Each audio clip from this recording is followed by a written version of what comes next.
We study God's Word at music camp, and God commands us to sing to let His Word dwell in us richly in psalms, hymns, and spiritual songs. We're to worship Him musically. We're to proclaim His Word musically. And so we want to train up our students, our children, to be able to sing skillfully with music, to understand what they're doing. The Bible says sing with understanding. But it's all couched in studying God's Word, growing up as Christian worshipers. The default in our culture today is to be a music consumer. We are conditioned by the age we live in and the technology we have to be people who listen to music, and it's an important part of our life. But we have lost something that our forefathers knew, which was being active participants in music. It used to be if you wanted music, you had to make the music. And now we just press a button. But these students are learning through the course of their time at music camp not to be music consumers, but to be active participants in making music. So not only to learn how to sing well, how to understand music as it's written on a page and how it comes together in a group environment, but to be able to take those experiences and have them be the seeds that are planted for their involvement their whole life in the musical life of the church. We want these students to be the next wave of worshipers in the church who know how to sing to God.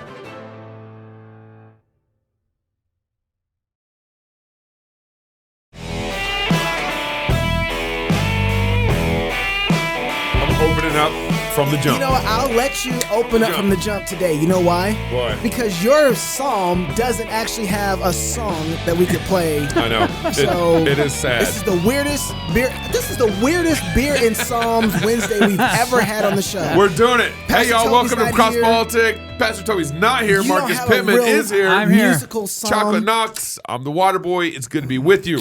We can open it now? Oh. Yeah, you Yes. do. I always waiting. start off the show because I'm actually doing the psalm today because Pastor Toby's not here, and but I'm starting off. But I got 2 plugs before we get into things. We got 2. I'm gonna get there in a minute. This is a weird day. This is a weird show. Oh, man. But let me get through these plugs first. The first, Okay. this year our Fight Laugh Feast conference is at the Ark Encounter in Kentucky on the politics of 6-day creation. The politics of 6-day creation is the difference between a fixed standard of justice and a careening standard of justice. If you don't have 6-day creation, you don't have justice. Oh, man. I like whoever wrote this ad. The politics of 6-day creation establishes the authority and sufficiency of God's word for all of life. From what is a man or a woman, when does human life begin, and how is human society best organized? For those who don't know everything about the schedule, it starts on Wednesday and ends on Thursday. Yeah. We're actually kicking Wednesday off, beer and psalms off at this kind of rodeo area, just right on the edge of the Ark Encounter. Okay. It's a pretty sweet facility. I mean, we're gonna Starts on Wednesday, ends on Thursday? on Saturday. Okay. I said Saturday. Yeah, no, you said definitely Thursday. Saturday. I was like, that's short That's conference. yeah, Yeah, Wednesday. did I say Thursday? Yeah, you said Did I say Thursday, Neil? He's wrong. Carter, I said Thursday. Oh, wow. Yeah. Starts on Wednesday, ends on Saturday. There we go. That's There we better. go. And we put time in the calendar for everyone to go and experience the Ark Creation Encounter, Museum. Creation Museum, and all that stuff. Pastor Wilson speaking, Pastor Toby, Ken Ham, Dr. Gordon Wilson, and we got some other surprises coming. I got a question. Yeah. Are Pum Pum folks speaking too? I'm just wondering if Pew, pew. Yeah, you know what I mean? Like, are they going to be there talking? Because, you know, we kind of talked about it, but we didn't. Confirmed, so we I'm need just we need to wondering. have a business Oh, okay. meeting. We need to All have a right. business meeting. All right. Just All wondering. right. Secondly, so go to fightlaughfeast.com, sign up for that conference. It at this point, it looks like it's gonna be sold out. We're really excited to have a couple thousand people at the Ark Encounter with us. It's a very family oriented conference, so we hope to see you there. And more details coming. Now, I love this is my favorite kind of plug. Church Okay.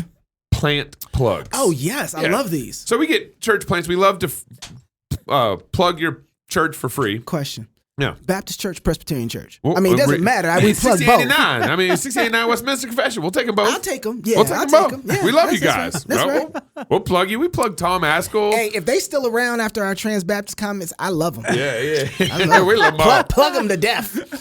Cross politicians. They ain't the That's problem. actually in the plug. It's actually in the plug. We need your help down in Jacksonville, Florida. Like many areas beneath the buckle of the Bible Belt, our city is one which boasts of great numbers of professing Christians.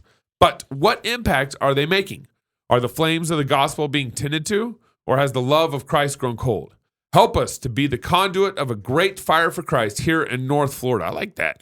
If you live in the Jacksonville area, reach out to us on Facebook at Jax CREC Plant. Jax, Jax CREC Plant. That's CREC, Communion of Reformed Evangelical CREC Plant. Wait, that's a 1689 inside the CREC? Yeah. I don't know if they're 1689. But they're Reformed CREC Baptist. can be either one. It can be 1689 or Westminster. I like So there you y'all. go. I like y'all. Or you can email them at jaxcrecplant, that's Jax, Jax, CRECplant @gmail.com.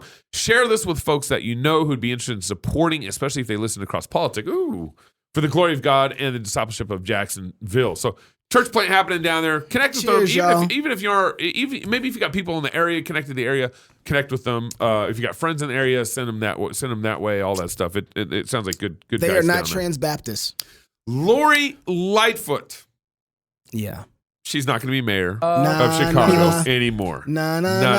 Yep. Goodbye. Hey. Goodbye. So she Goodbye. lost re-election. Yeah. And now their election goes to a runoff, meaning the top two people, she was number 3. Whoop, Yeah. Didn't make the cut. She's number 3. The top 2 people are one's a black man and one's a white one. Brandon man. Johnson. That's kind of more important than just being a black man and a white man, although that is some of the we have optics. to stay it to set up the video here. Okay, so you got Brandon Johnson, who is Yeah. a progressive Cook County commissioner who is still in, and then Paul Vallis. I think I said his name right. He's a former Chicago public schools chief.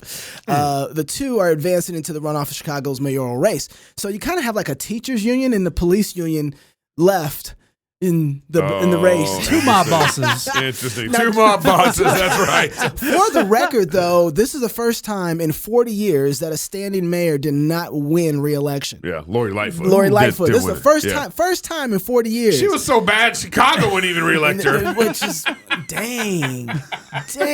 So bad. So, but the reason why she says that she wasn't reelected was because of, you guessed it, racism. Race. How much of this do you think might have to do with the fact that you're a woman, and specifically a black woman? About 99% of it. Expand on that. Well, I mean, look at my predecessors. Did people say that Rich Daley held tea sessions with people that he didn't disagree on? Rahm Emanuel was a polite guy who was a uniter? No. Women and people of color are always held to a different standard. I understand that. I've known that my whole life. And the Tribune or whoever can write what they want. What I'm doing is fighting for the residents of the city. I'm an advocate. I'm going to continue fighting. Obviously, we need to be focused on uniting people as much as we can. But I was elected and ran on disrupting the status quo. And when you disrupt the status quo, you are going to make people uncomfortable. So, Marcus, you are our guest here. Thank you for being shaking. here. She is shaking. So you get first right of refusal on this clip to speak before we jump in and say our piece. So, go ahead. I'd say the victim mentality just runs deep, right? Yeah. They have no personal responsibility for their failures. Yeah. It's always, well, I'm a woman. Yeah. Well, And I'm I'm black. Yeah. Or I'm Whatever. lesbian. Like there's no just. I was a terrible mayor.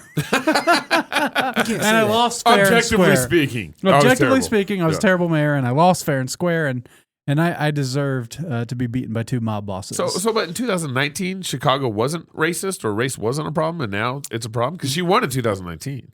Yeah. It wasn't a problem then, now it is? I don't think she helped her case at all in any of the ways she's using logic. So whatever the case they were in 2019, they's like, let's elect a woman mayor who's a lesbian publicly and who's black as our mayor. And whatever taste that she left in their mouth over that 2 years made them say patooey. Yeah, I mean, think Not doing that again. She just ruined lesbians for the next 40 years to win in Chicago.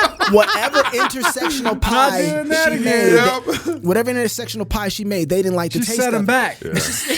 She set lesbians back. She set him back. And so, but that's one of the things she's not saying. You know, maybe she should have thought about the fact when she told everybody that they can't party, that they can't go out, and then they see her Getting a haircut going or to whatever. get her haircut Yeah. and go to the beautician, and instead of saying sorry, she's like, "Listen, I'm the mayor.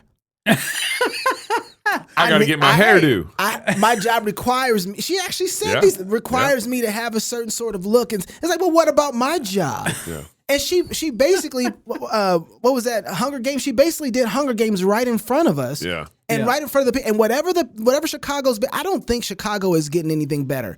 Right? I don't think they're getting out of it. So they might be, everybody's like, Lori Lightfoot is gone. But I mean, do you know what you have still to pick from? This isn't good. Right. I don't know. Public educators not getting it. We got Hochul. Remember, we lost Cuomo. Yeah. And we got Hochul. Yeah. I don't think she's worse than Cuomo. Exactly. And so, but I don't know if Chicago is getting a win here. Some people are like, "Oh, win's a win." I'm like, I don't know if this is a win because I know where all her traps are, right? I know where all her problems are, and whatever Chicago's about to get. You got teachers union who are in front of you, and you have police unions who are in front of you. Yeah. And so it's the worst of the worst in running a city. Right. Yeah. Exactly. Yeah. And so we'll see what happens with Mayor Lori Lightfoot next. I think she's probably gonna run for president the next 18 years. So here's where you have that conversation with your kids before we move forward in the show. Oh yeah. We're gonna talk about vaccines. So this is why we're playing the show on Rumble right now in our app and not YouTube. But this part, there's a lot of information out there related to vaccines and private parts. So we're going to go there. In this part of the show, we got a number of video clips to show you, nothing graphic, all descriptive. So we just kind of want to, pause it, maybe listen to it first, and then go back and listen to it with your kids. It's all important information to know, but that's where we're going to go. So there's been a lot of, we've been hesitant, at least I've been hesitant to have the whole conversation because there's a lot to be had on the vaccine fallout, the VAERS and stuff like that. I actually want to get Dr. Ryan Cole on. Dr. Ryan Cole, we had him on in the very beginning of the pandemic before anybody really knew who he was. And we had him on. He started saying stuff in the first year after with the vaccine rollout. Hey, I'm seeing some things that looks like it's going to cause cancer, that looks like it's going to deplete the immune system. And that was early on when they had, and he had a lab. He had a lab. Well, he was so the one that this. Dr. Ryan Cole, in case you forgot, was the one who was doing most of the testing here in Idaho for the whether or not people had COVID-19, right? And so he was the first person who's like, "Hey, listen, COVID-19, get some vitamin D, get some zinc, get some A. If you're black, you're gonna need a lot more of it because the pigment of your skin actually hides a lot of the vitamin D that gets to your body. So you're a double dose, maybe, And so he was the first person on this. So here is Dr. Tina Pierce. Now, she is a specialist in menopause and in women's health, okay? And she is basically rolling out the fact that when they did, what was it Trump called it, where he warp speed. Yeah, warp speed. Operation Warp Speed. You got to remember, we didn't just get this from Biden. Yeah, we got this from Trump. We got this from Trump. Project Warp Speed, this was part of that. They did not do any fertility studies on the vaccine. You will see that they didn't do any fertility studies. Pages 16 to 21 are of particular interest for people to look at if they're interested. They did no fertility studies, and they didn't even do fertility studies in animals. They were exempt, which is most peculiar. They didn't do any studies in pregnant women, and yet it was pushed on pregnant women. And we know from the Pfizer studies themselves, they said to the women in the studies, you must not get pregnant, you must use contraception, you mustn't get pregnant under any circumstances. And human nature being what it is, 25 women did get pregnant. And out of the 25 pregnancies, there were 15 miscarriages, which means that's 58% miscarriage rate for women who were vaccinated and became pregnant. And out of the 9 babies that were born, 5 had congenital abnormalities. So this is a complete disaster, absolute disaster. And we've seen miscarriage and stillborn baby rates go up enormously, actually. In Scotland, the normal rate is 2 in 1,000, and it's gone up to 4.9 in 1,000, which is the highest level for over 10 years. Doubled. More than double. Yeah. We cut the other clip, that longer clip, didn't we? We did. Okay, that's fine. We let's put it in the notes. There's another clip that we have, and we'll put it in the notes, a link to it so you can hear it. Basically, she walks through all of the adverse effects to taking the vaccine that happens to men in their genital parts, particularly their penis. Yeah. And she walks through all of the Don't we have some of that with Dr. Tina Pierce coming up? Well, no, that's who it. No, she's already said what she said. She's dealing with the woman side of this, right? So fertility for women, okay, right? Okay. We'll put that link inside of the notes because it's a 4-minute clip. Yeah. We want you to listen to it. But man, I think if guys knew, hey, listen, I don't know what the numbers exactly are, but let's just say like it's 10,010 or 50. And you say, hey, you might have this thing growing on your penis that might explode. Might be cancerous. That might be cancerous. Yeah. Not so we don't really quite know all the fallouts. We just wanted you to know, but it's only 10 in 10,000. So, roll the. I don't think there's a guy who's like, I'll take those odds against the flu. Right, you know what I mean? Not me. And so, but men vax rates would have gone down significantly. No. I'll get vaxxed to keep my job, but I'm not going to get vaxxed if it's going to do that. Yeah. They would rather die. Yeah. So a lot of them would rather die. Yeah. They take their risks. But we'll deal with it. Exactly. I'll deal with the flu. I'll deal with the flu. I'll go for a while. I'll take my vitamin D, like Ryan Cole said. But so it's not just potential, scarring and things that can happen. It's also dealing with the idea of whether or not you can reproduce. Yeah. So, pathologist Professor Arne Burkhardt, who is renowned, everybody, he's got a lot of published research in journals. A lot of people don't want to touch some of the stuff he's dealing with now, but he has a whole 30-40 minute presentation. This is also in the app as well. We're going to have a link to it, but I just want you to listen to the 2 minutes. This is the 2 minutes that there's more to it, but 2 minutes that shocked me. This paper, it shows that actually we could confirm that the spike protein is produced in the deltoid muscles where the vaccine is administered, injected.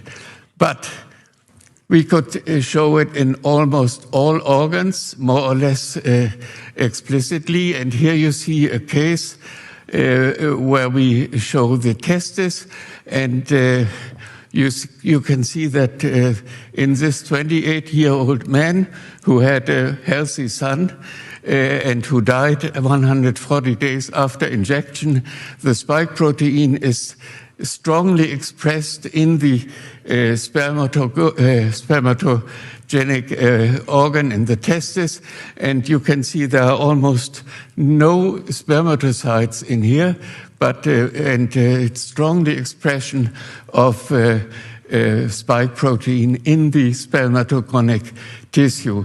So also in elder person, this is an old man, and you can see here's also a strong expression in the spermatogonia. There's not one single spermatozoon in this, and a strong expression of the spike protein.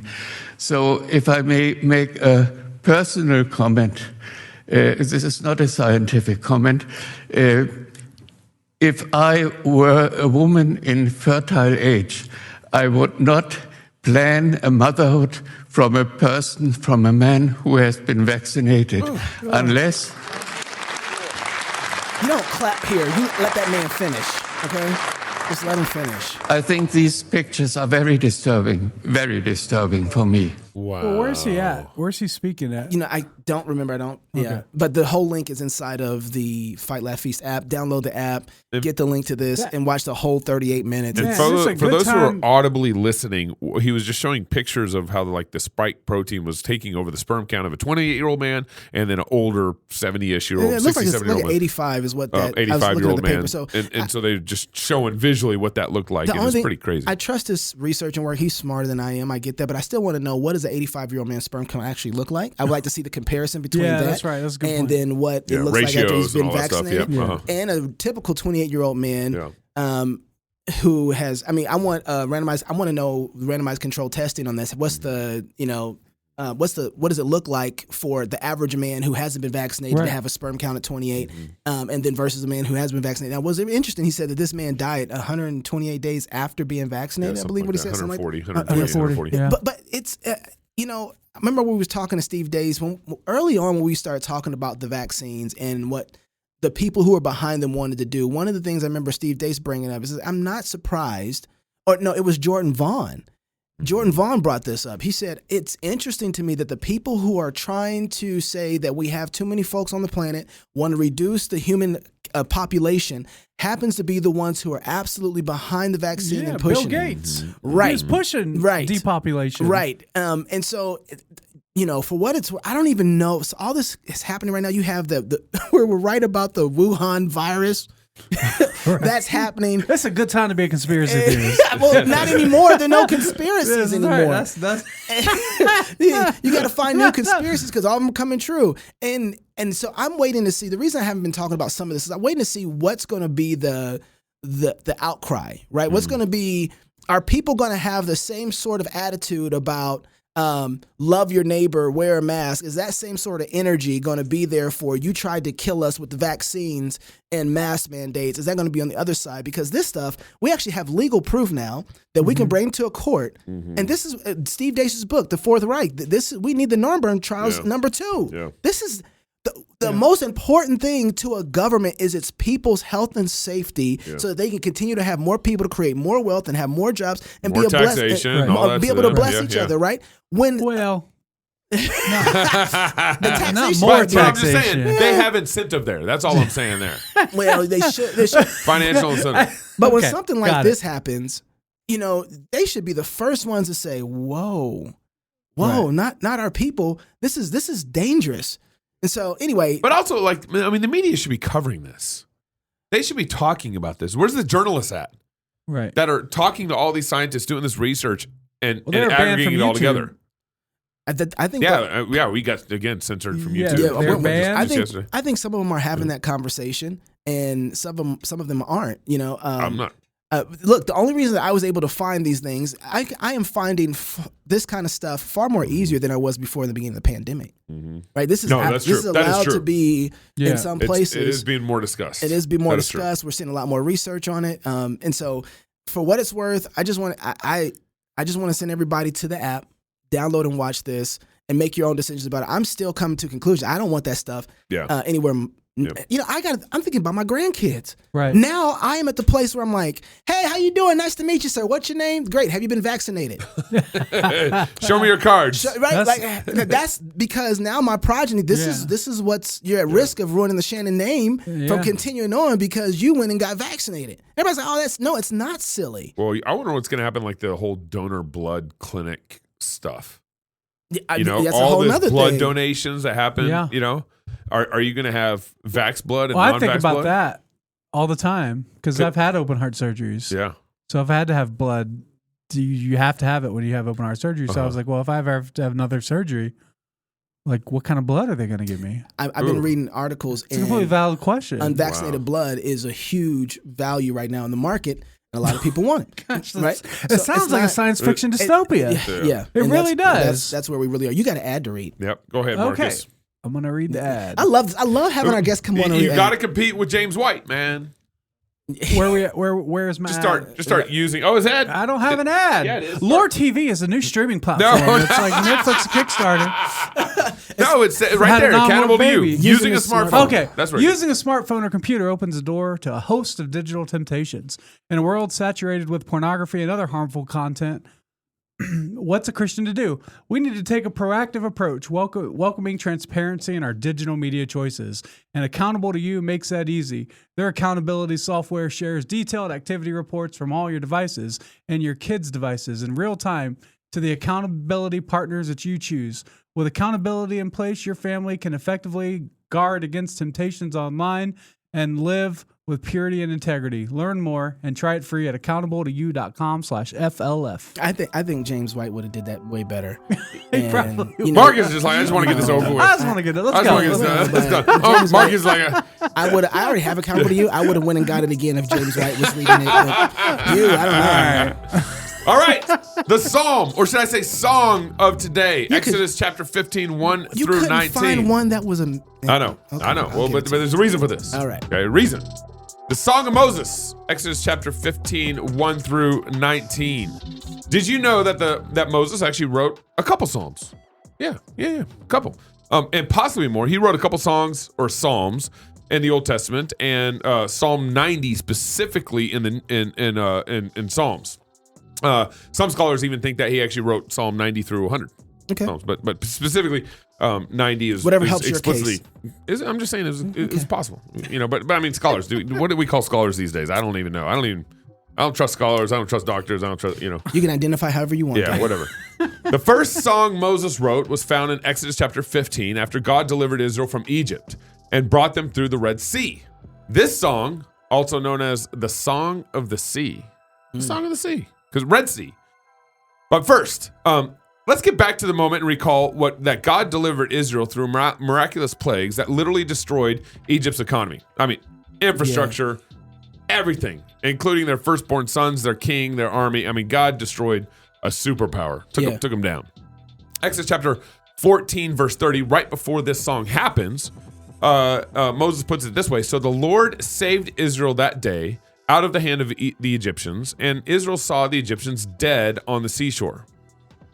Thus Israel saw the great work which the Lord had done in Egypt. So the people feared the Lord and believed the Lord and his servant Moses. What an amazing contrast. After this deliverance, after this salvation, this deliverance, Moses responds the only way we should respond when God delivers in this mighty way, through praise and song. Imagine crossing the Red Sea. Step into that moment.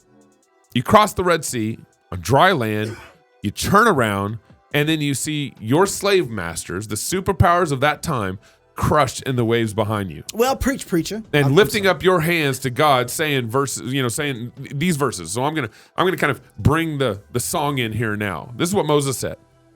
I will sing to the Lord, for he has triumphed gloriously. The horse and its rider he has thrown into the sea. The Lord is my strength and song. He has become my salvation. He is my God. I will praise him. My father's God, and I will exalt him. The Lord is a man of war. The Lord is his name. Pharaoh's chariots and his army, he is cast into the sea. His chosen captains also are drowned in the Red Sea. The depths have covered them. They sank to the bottom like a stone. Your right hand, O Lord, has become glorious in power. Your right hand, O Lord, has dashed the enemy in pieces. And the greatness of your excellence have overthrown those who rose against you. You sent forth your wrath. It consumed them like stubble. And the blast of your nostrils, get that, the blast of your nostrils, the waters were gathered together. God just breathed out of his nose and the waters were gathered together. The flood stood upright like a heap. The depths congealed in the heart of the sea. The enemy said, I will pursue, I will overtake, I will divide and the spoil. My desire shall be satisfied on them. I will draw my sword. My hand shall destroy them. That's what God's enemies said in that moment. And yet, God, you blew with your wind. The sea covered them. They sank like lead in the mighty waters. When you consider our God, the God of the Bible, the God of all creation, there's truly no one like him. No one writes the stories he writes. No one fights the way he fights. No one creates the way he creates. No one delivers the way he delivers, which is why Satan couldn't even see the fact that he was killing Jesus and that Jesus' death and resurrection was going to be the salvation of the world and the defeat of Satan. Moses and all of Israel just experienced this wonder, which is why Moses goes on to say in verses 11 through 13, he says, who is like you, O Lord, among the gods? Who is like you, glorious in holiness, fearful in praises, doing wonders? You stretch out your right hand, the earth swallowed them. You in your mercy have led forth the people who you have redeemed. You have guided them in your strength to your holy habitation. And then Moses finishes the chapter this way. He says, the people will hear and be afraid. Sorrow will take hold of the inhabitants of Philistia. The chiefs of Edom will be dismayed. The mighty men of Moab, trembling, will take hold of them. All the inhabitants of Canaan will melt away. Fear and dread will fall on them. By the greatness of your arm, they will be as still as a stone. Till your people pass over, O Lord. Till the people pass over whom you have purchased. You will bring them in You will bring them in and plant them in the mountain of your inheritance, in the place, O Lord, which you have made for your own dwelling. The sanctuary, O Lord, which your hands have established. The Lord shall reign forever and ever. For the horses of Pharaoh, and he wraps it up this way. For the horses of Pharaoh went with his chariots and his horsemen into the sea. The Lord brought back the waters of the sea upon them, but the children of Israel went on dry land in the midst of the sea. Now, a little beer. When God delivers his people, he really delivers them. We go from slavery to freedom. We go from depths of despair to the paths of green pastures. We go from death to life. We go from disgraced sinners to forgiven children of God. We go from slavery in Egypt. We go through the Red Sea. We go through the dry land. But this only happens because God fights for you. God fights for his people. God brings the wrath of his waters on his enemies and pulls us out on and places us on the dry land of his fertile blessings. Of course, the slavery in Egypt and the passing through the Red Sea is a type that points to the salvation that Jesus accomplished on the cross, and it's a beautiful, redemption narrative there. Israel was truly delivered from slavery, and you were truly delivered from the ultimate slavery of your own sin and bondage. A far greater feat and deliverance than being delivered out of Egypt. When the lame was lowered down to Jesus in the house, Jesus did not first, heal the physical elements of that lame person. Jesus first said, when he was lowered down through the ceiling, Jesus first said, your sins are forgiven. And then everybody in the room was like, no, you can't do that. And Jesus responded and said, which is easier to say, your sins are forgiven, or get up and walk? Which is easier for you? To be delivered from slavery in Egypt, or to be delivered from your own sins, from the slavery of your own sins? One last point here. Of course, God fights to deliver you from slavery, and at the same time, God uses men and women. Hebrews 11 is full of this, God using men and women for great things. And so God uses men, God uses us. He'll use you, and he'll use men and women in our lives to be the mouth of God in our lives. Think of your friends, your pastors, your mom, and dad, so many others. Moses was used. God used Moses greatly to deliver Israel out of Egypt. As Christians, we're called to fight sin, evil, Satan, and all his effects. So when God fights, he uses people. He uses you. He uses Moses, Abraham, King David, and don't forget that he uses you. Now, of course, it's all God's grace. It's all God working in you and through you, and it's all his strength working in you to will and to do for his good pleasure. But it's your job to let God use you in such a way that it's obvious that God is the one fighting. And this applies practically to your job and your success at your job, to your family, and God's blessing on your children, to your ministry, and so forth. God puts on the whole, and so I want to encourage you to go put on the whole armor of God. God doesn't drive parked cars. He drives people. And let God use you how he sees fit. Don't live out your faith like a helicopter mom trying to make sure no arms get broken and no knees get bloodied. Too many churches and ministries and businesses, Christian colleges, they play it safe. Look what they did through this whole pandemic. How many churches played it safe? How many Christian businesses played it safe? Because they're scared they'll lose their ministry, their business, their college, or whatever. Don't live safe lives. Now, hear Hebrews chapter 11. Hear the end of Hebrews chapter 11. By faith, Moses, when he became of age, refused to be called the son of Pharaoh's daughter.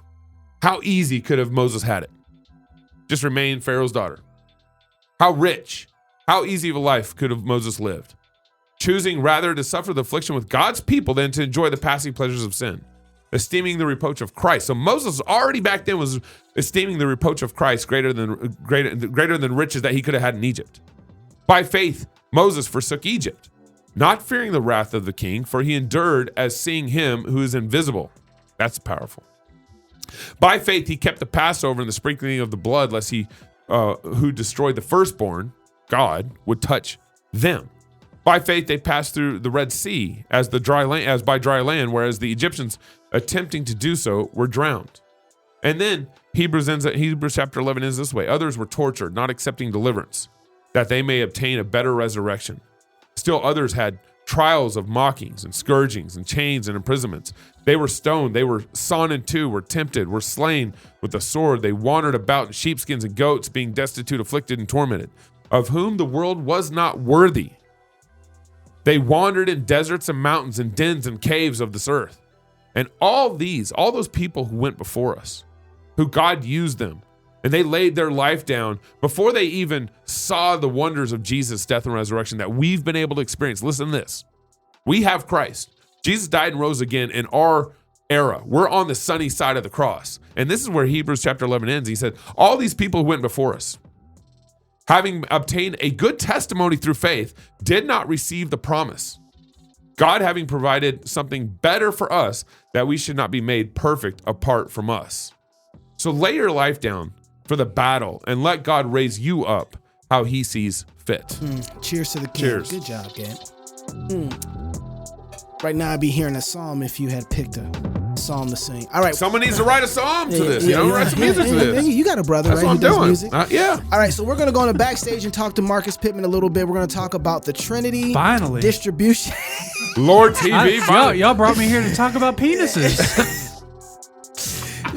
Trinity art and distribution in the backstage. So if you're single, get married. If you're married, have you some kids. And if you have kids, go baptize them. Until tomorrow, love God with all your heart, soul, mind, and strength. Love your neighbor as yourself. Go fight, laugh, and feast. This is Cross Politics. Go to the app, download the app, and get all the good stuff that's in there. Backstage. There's a lot of stuff. We'll see you guys backstage. Home. It's where you build your legacy, where traditions are started, seeds are planted, meals are shared, and stories are told. We are Chris and Natalie Carpenter, owners of Story Real Estate, and our team of top agents helps people find homes in Moscow, Idaho, and around the country. Have you thought about a move? Contact us to get connected with a top agent who shares your values and puts your family first. Or reach out to us about our Moscow relocation guide. Wherever you're looking to go, we can help you find home. Call us at Story Real Estate or visit us at storyrealestate.com and start building your legacy. Free men need to be able to protect their families. It's really sad to see people hurt, livelihoods destroyed, even homes destroyed, just to make a political point. Free men take action when churches face heartbreaking attacks. And while cowards stand idle, free men run towards the sound of gunshots when children are in danger. I'm so thankful for free men who stand ready with the tools of liberty.